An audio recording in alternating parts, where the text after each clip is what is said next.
They say your whole life can change in a single moment. For me, it was a Thursday night in February, 6 days before my 17th birthday, when my father told me to get out. No yelling, no drama, just those 2 words, get out. I remember blinking at him, thinking it was a bad joke. We'd had arguments before, sure. What teenager hasn't? But this time something was different. His eyes were cold, detached. Mom stood in the kitchen doorway, arms crossed, saying nothing. I looked at her, silently begging for her to say something, to fight for me. She didn't. She looked away. I grabbed my coat and my school backpack. That's all I had time for. No money, no phone charger, not even a toothbrush. It was snowing hard that night, and the wind bit through my hoodie like a knife. I wandered the streets for hours, eventually finding refuge in the 24-hour laundromat down by the gas station. I spent the night there, curled up in the corner between a broken vending machine and the industrial dryers. The hum of the machines the only warmth I had. Over the next few weeks, I bounced between couches and shelters, trying not to let anyone at school find out. I told my teachers I had the flu to explain my red eyes and missing assignments. It worked for a while, but hunger makes you sloppy. One afternoon, I fainted in the middle of calculus. That's when everything started unraveling. A guidance counselor got involved, a social worker. Then the whispers started. People wanted to know why. Why would a kid get kicked out? I didn't have the courage to tell them, because the truth felt pathetic. My father and I had fought about college, about me wanting to go, about how he said we couldn't afford it, and I needed to get a job instead. I pushed back, said I could get scholarships. He said I was dreaming too big, wasting my time, but I think it went deeper than that.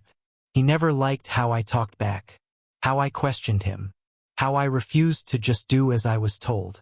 He said I was becoming a man in all the wrong ways. By spring, I was officially homeless. Nobody from my family reached out, not even on my birthday. I started working nights at a diner, cleaning up after closing, then mornings at a car wash. School became optional. I showed up when I could, but mostly I was just trying to survive. Graduation felt like a fantasy. But then one night something happened. Something I still think about all the time. A man walked into the diner. Late 40s. Wore a brown leather jacket and smelled faintly of motor oil. He watched me mop the floor for a while, then called me over. "You work hard," he said. I nodded, unsure if it was a compliment or a complaint. "You ever done any construction work?" I told him no. He nodded. "Want to learn?" That was the beginning. His name was Rick, and he didn't waste time. By Monday, I was on a site clearing debris and stacking lumber. It paid under the table, just enough for meals and gas station showers, but it was something. Rick didn't talk much at first. He wasn't the kind of guy who smiled unless he meant it. He drove a beat-up Dodge with a cracked windshield and always smelled like coffee and sawdust. But he showed up. Every day. Rain, wind, didn't matter. The guy was made of grit. And he noticed everything.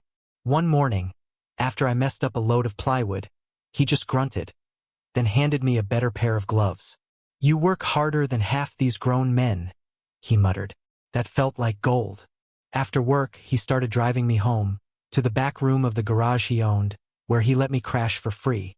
He said it used to be his office, but now it was mine. No rent. Just keep it clean. No drugs. No lies. "You messed this up," he warned. "You're out. I won't feel bad about it." I nodded. I meant it. That place, that creaky room with a space heater and a single window, it became the first space I could call mine in months. Slowly, Rick started asking questions. Where was I from? What was my deal? Why wasn't I in school? I lied at first. Said my parents moved and forgot to take me. He didn't buy it. One night, we were driving back from a late job. I was tired, hungry, and out of nowhere, he said, "You ever think they kicked you out because they were scared of you?" I blinked. "What do you mean?" He shrugged. "Some people hate seeing their kids grow past them." That stuck with me. I didn't sleep that night, because deep down I knew he was right. The more I succeeded, the more it made my dad feel small. A week later, Rick handed me an envelope. GED registration. he said. You're smart. You just need the paper. Get it? Then we'll talk about trade school. I stared at it, fingers trembling. No one had ever believed in me like that. I took the test, passed it. Then another surprise, Rick called someone he knew. A friend who ran an HVAC certification program. Said I could get in if I wanted. And I did. For once, I wanted something badly enough to chase it. That first year was brutal. Work in the day, classes at night. I fell asleep on buses. Missed meals. But I kept going. I made it through. And then I got licensed. Got hired. Got promoted. Got an apartment. And eventually I got a life. One with dignity. One that I had built. But then just when things were finally settling, I got a phone call. From my brother. My younger brother. The one who was 12 when I left. The one who used to cry when I read to him at night. His voice cracked when he said, "They want to talk to you." I froze. Who? Mom and Dad. I stared at the phone long after he said it, like if I waited long enough, the words might disappear. But they didn't. They were just there, hanging heavy in the air. They want to talk to you. My brother told me they'd seen the article about the scholarship program, the one that named me as one of the top graduates from the HVAC Training Institute, and suddenly it was like they'd remembered I existed. Not because they missed me, not because they loved me, but because now I was worth something. Now I was a success. Apparently, my father clipped the article out of the paper and carried it around in his wallet. He told people I was his son. Ironic, considering the last thing he ever said to me was, "Get out." I told my brother I needed time. He understood. He always did. That night, I didn't sleep. I just lay on my mattress staring at the ceiling, replaying everything they'd ever said, ever done. And how much it had hurt. Rick noticed the next morning. He always noticed. When I told him, he didn't react right away. Just kept drinking his coffee. Finally, he said, "You want to go? Go. You want to tell them to go to hell? That's fair too. Just make sure whatever you do, you're doing it for you. Not them." That hit hard. 2 days later, I told my brother I'd meet them. We picked a diner off the highway, neutral ground. When I walked in, they were already there. My mother looked like she'd aged 10 years.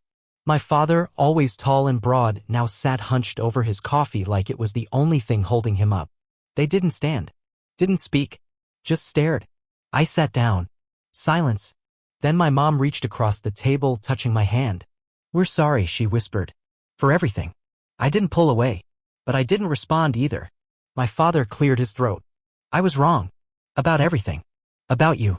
He swallowed. "I was scared. And I took it out on you. That's not an excuse. Just the truth." His voice cracked. "You were right. You had dreams. And I just didn't know how to support that." I wanted to believe him. But a wall had been built too high for just words to climb over. I stared at them, the people who broke me, now suddenly trying to make amends. Then my dad said something that stopped me cold. "There's something else. Something we never told you. We didn't know how. But you deserve the truth now." I tensed. "What?" My mom's eyes filled. "You're adopted." The world spun. "What?" "You were just a baby. Left at the hospital. We were connected to someone at the clinic. And when we saw you, we knew. We said yes." I sat there stunned. All the years I spent trying to earn their love, chasing their approval, never knowing the full picture. Never realizing the truth wasn't just emotional, it was biological. "Why didn't you tell me?" I asked. "We were scared," my mom said. "Scared you'd feel like you didn't belong. So instead, I said slowly, you made sure I never did." And with that, I stood up. My mom reached for my hand again. "Please. We're still your family." I shook my head. "You were the beginning. But you're not the end of my story." I didn't go to work the next day. I didn't answer Rick's texts either.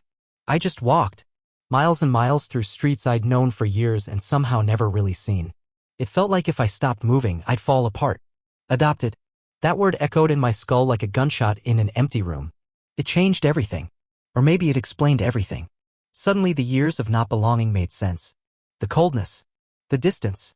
The way they never saw me, not really. Because maybe, deep down, they didn't think I was theirs. Maybe I was just the kid they took in and tried to mold, and when I pushed back, they saw it as betrayal. But it wasn't just that. I needed to know more. Who were my real parents? Why was I left? Why did they give me away? That night I stood in the mirror and studied my face like it belonged to someone else. I had my dad's chin. Or so I thought. My mom's dark eyes. Or maybe not. I didn't know where I came from anymore. And the worst part was that I wasn't sure I ever had. A few days later, I sat across from Rick in the garage. He had a cold beer in one hand and an unread newspaper in the other. "You look like you've seen a ghost," he said. "Worse," I muttered. I told him everything. The diner meeting. The apology. The bombshell. Rick listened the way he always did, without interrupting, without judging. When I finished, he leaned back and exhaled. "You know," he said, "family's not blood. It's who shows up when you've got nothing." I nodded, but I didn't feel it. Not yet. Because I needed answers. Real ones. I went back to the diner that weekend and met my brother again. He brought a box. "Mom said this was yours," he said. Inside was a manila folder, old photos, and a folded letter with the hospital's logo at the top. The letter was from the adoption agency. It didn't name names. Just said that the birth mother had been a minor. 17. No father listed. No medical history. No note. Just an infant, no name, surrendered the day he was born. Me. I read it again and again, like more details would magically appear if I stared hard enough. But the letter said all it was going to say. I asked my brother, "Did they ever talk about it? To you?" He shook his head. "I didn't even know until last week. They never told me either." That hit harder than I expected. It meant I wasn't just alone, I'd been a secret. That night, I did what I hadn't done in years. I logged into Facebook. Started scrolling. I didn't know what I was looking for exactly, but I figured I'd know it when I saw it. I searched names from the letter. The social worker's name. The clinic. Then a comment under an old blog post about the hospital's history caught my eye. I was born there in 1993, too. My mom told me a girl had to give up her baby in the same hallway. Said she cried for hours afterward. I never forgot it. I clicked on the commenter's profile. A woman in her 30s. Lived 2 states away. I messaged her. Hours passed. Nothing. I gave up and went to bed. But at 3:42 a.m. I woke up to a ping. She'd replied. Her name was Jess. She said her mother used to volunteer at the hospital back then. She remembered the girl. Said she was terrified, young, and alone. Said she wore a green hoodie and had a small scar under her left eyebrow. Jess included a photo her mom had kept. She wanted to remember her, Jess wrote. My heart stopped when I saw it. The girl in the picture had my nose. My eyes. She couldn't have been older than 17. The photo was black and white, a little faded, but it felt like it was looking straight through me. I messaged back. Do you know her name? Jess didn't. But she said her mom might. She promised to ask. I didn't sleep after that. I just stared at the photo until sunrise. The next day, Rick found me out back, staring into space. I showed him the picture. Think you'll find her? He asked. I have to, I said. She's the only one who has answers. But I didn't expect what came next. That night, Jess messaged again. My mom remembers her name, she wrote. It was Elena. That was enough for me to start digging. Phone books. Online databases. Adoption forums. I found 3 Elenas in the right age range who lived near the hospital at the time. 2 were dead ends. But the third, she had a daughter now. A teenager. Lives in a small town just a few hours away. Owns a thrift store. I stared at the address for what felt like an hour. Then I packed a bag, got in my truck, and started driving. I wasn't sure what I'd say when I got there. I didn't even know if she'd want to see me. But when I pulled into the lot and saw her walk out the front door, same nose, same eyes, same scar, I knew. And then she looked straight at me and smiled. You look just like him, she said. Like who? I asked. Her smile faded. Your father. I stood there, staring at her, the woman who looked like a slightly older version of me. My biological mother. Elena. She stepped forward and asked again, You really don't know? I shook my head. My throat was too dry to speak. She led me inside the thrift store.